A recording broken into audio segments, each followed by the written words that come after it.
এই যে আমার পিছনে সুন্দরবন, এগুলো হচ্ছে সুন্দরবনের গাছ, শ্বাসমূল, এই যে গোলপাতা।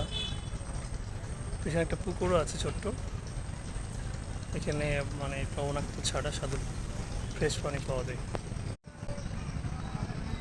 এইগুলো হচ্ছে সুন্দরবনের শ্বাসমূল, আর এইটা হচ্ছে গোলপাতা গাছ। আর এগুলো হচ্ছে সুন্দরবনের বিভিন্ন নাম না জানা বিভিন্ন গাছ।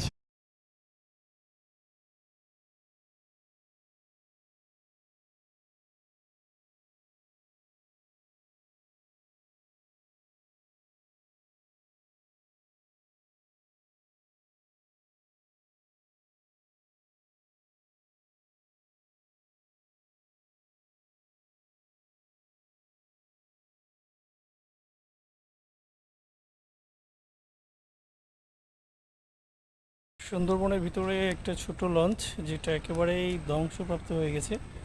এটির নাম হচ্ছে বন বিহরিণী। এটা সুন্দরবনের ভিতরে এক সাইডে পড়ে আছে, আর এর কোনো অস্তিত্ব নাই, পুরোটাই ধ্বংস হয়ে গেছে। এগুলো হচ্ছে সুন্দরবনের এই যে গোলপাতা গাছ, এগুলো হচ্ছে শ্বাসমূল দেখা যাচ্ছে সুন্দরবনের। এই যেগুলো হচ্ছে শ্বাসমূল।